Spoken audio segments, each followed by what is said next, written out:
అష్టాదశ మహాపురాణాల్లో మొట్టమొదటి పురాణం బ్రహ్మపురాణం. మహావిష్ణువు శిరస్సుతో పోల్చబడింది ఈ పురాణం.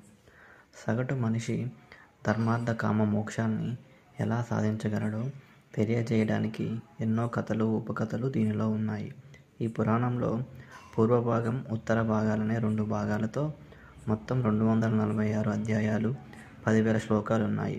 బ్రహ్మపురాణం పేరు వినేసరికి బహుశా బ్రహ్మదేవునికి సంబంధించిన విషయాలు ఉంటాయేమో అనిపించినా మహావిష్ణువు యొక్క మహత్యాన్ని తెలియజేస్తున్నది ఈ పురాణం. ఈ పురాణంలోని కొన్ని కథల పేర్లు తెలుసుకుందాం.